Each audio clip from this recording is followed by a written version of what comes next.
Nearly 2 centuries ago, when archaeology was in its infancy, legend and myth formed part of our picture of the ancient past.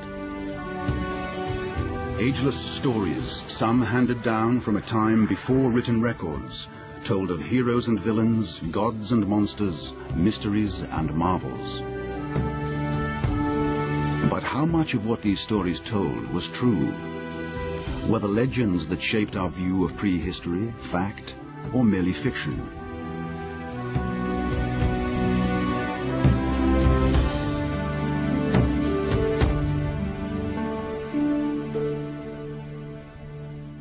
Explorers and historians began to turn to the clues that lay buried in the ground. They started to dig for the truth. Their search became the story of archaeology.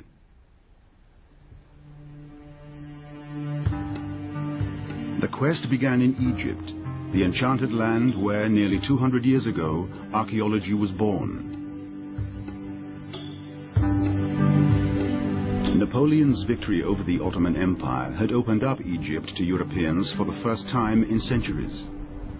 Travelers flocked to explore the wonders preserved in the baking desert sands and to find for themselves the relics of this mighty past.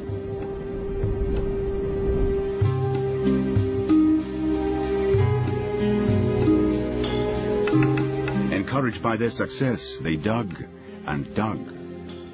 But too often they were distracted by the splendor of what they found. Understanding the Egyptian past came a poor second to collecting artifacts. Many long-held assumptions about Egyptian history went unchallenged. Now, more than a century and a half later, science is casting new light on some of those long-held beliefs.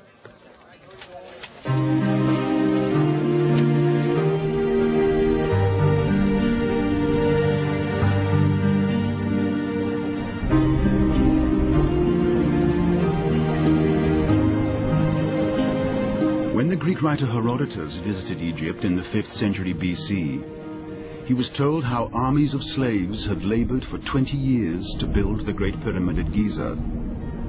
He recorded what he heard, and in the absence of any other explanation, 19th and 20th century archaeologists accepted his account as fact.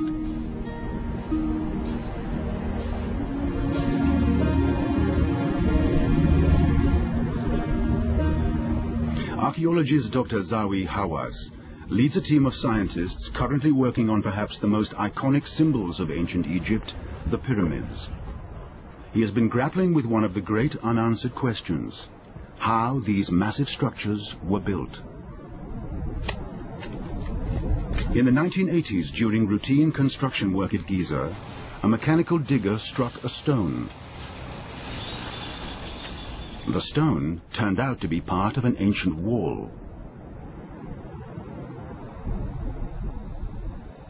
This is a very important wall called the Wall of the Crow, and it is the oldest limestone wall ever built. It's about 10 meters high, 30 feet high, and the length of it is about 600 feet.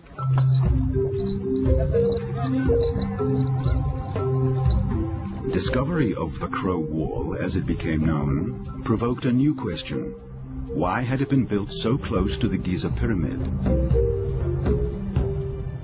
The answer brought Dr. Hawass the evidence he had dreamt of. For the wall turned out to be part of a site that had once housed those very people who, more than 4,000 years ago, had built the pyramid at Giza. But for Zawi Hawass, more crucial than the ruined city was his discovery of the tombs where the pyramid builders had been laid to rest. These were not the treasure-filled tombs of royalty, but they promised something just as precious. Undisturbed, they still held within them rare and vital clues to the lives of these long-dead Egyptians. For the first time, an evidence of the people who actually built the pyramids. Within the tombs, the finds exceeded all expectations.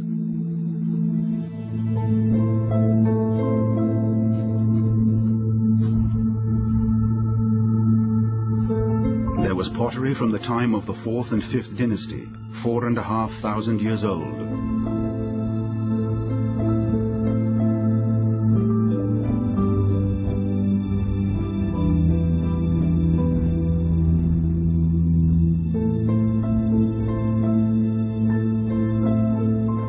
Statues brought the pyramid builders vividly to life.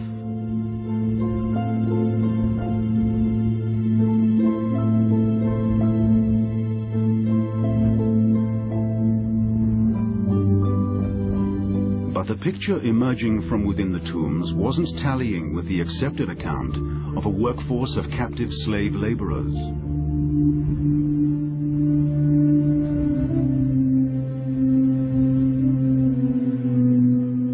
As the excavation continued, Dr. Hawass discovered a series of well-preserved wall inscriptions.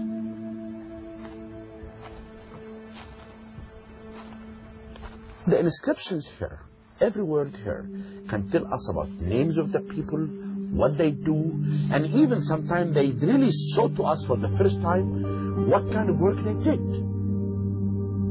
The hieroglyphs describe the working lives of the pyramid builders. They tell of a comfortable, relatively prosperous domestic life, tending animals, brewing beer, and making bread. Dr. Hawass suspected that the pyramid builders were not the poor, browbeaten slaves of legend, but skilled artisans, professionals, and craftsmen. More evidence was to come, but from an unexpected quarter.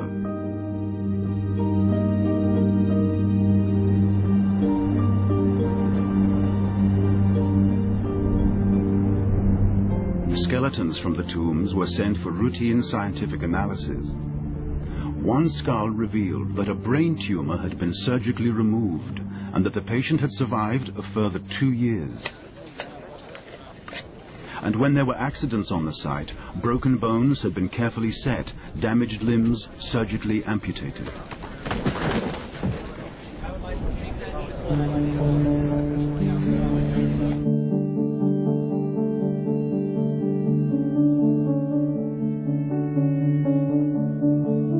Medical treatment of this kind had only previously been seen in the skeletons of royalty and nobility.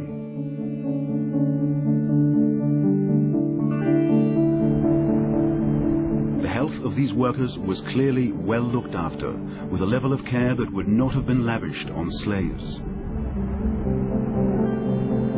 The bones had yet another secret to reveal. From fragments of 4,000-year-old bone, scientists were able to extract samples of DNA. As more skeletons were found, the samples were compared. By piecing together the DNA evidence, the team were able to show that the pyramid builders were related to each other. Living in family groups, mothers, fathers, and children and cousins were all working together on the project. For Hawass, all the new evidence added up to one conclusion. The pyramid was the national project of the whole nation. Every family in the south and the north used to participate in this building the pyramid by sending workforce to help the king. The revelation that the pyramids were built not by slaves but by groups of committed artisan families challenged one of the most ancient stories about the building of the pyramids. And another of the long-accepted legends was about to crumble. Herodotus had described the pyramid builders maneuvering the 3 million stone blocks into place, and he put the number of workers needed as 100,000.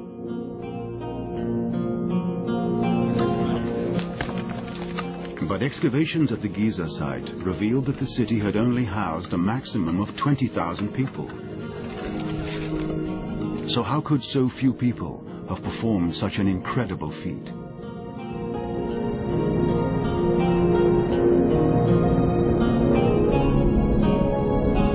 The answer lay not in Egyptian archaeology, but in science, and the inspiration of a civil engineer from Cambridge University in England.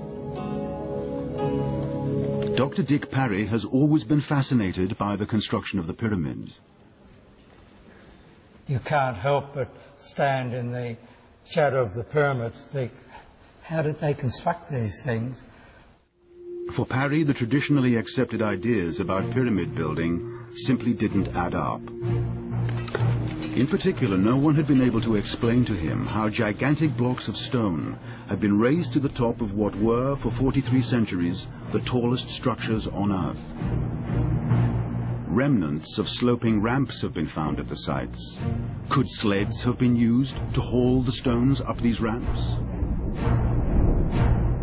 But sleds would only work on very gentle slopes, which would mean very long ramps. A steeper gradient would be more efficient, but the angle would seem to rule out sleds. So, how was it done?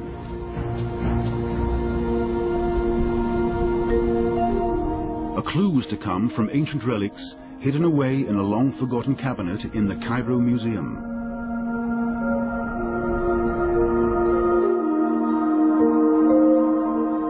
Found near pyramid sites, these are 4,000-year-old miniature replicas of workmen's tools. There are sextants for measuring blocks, hammers for chiseling stone. But this model had the experts baffled. No one could work out what it was for. It was quite apparent to me that they were quarter circles. And if you take 4 quarter circles and put it around stone, then you have a cylinder. Parry designed scale models to test how sleds and cradles would perform, pulling stones up steep slopes. I think even the most ardent sled fans would have to agree that it's unrealistic to try and pull a sled up a slope much steeper than 1 in 10. Whereas if you are rolling a heavy object, you can roll it up a ramp of, say, 1 in 4.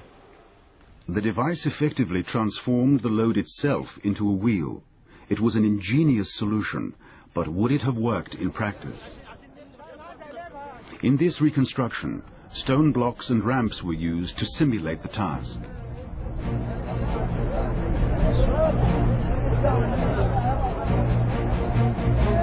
Sleds were not a success.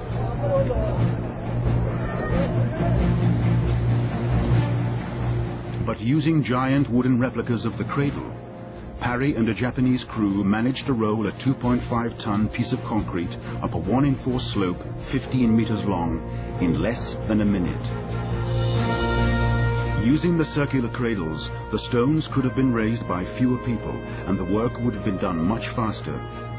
A city of 20,000 workers would have been more than enough to build the Great Pyramid at Giza.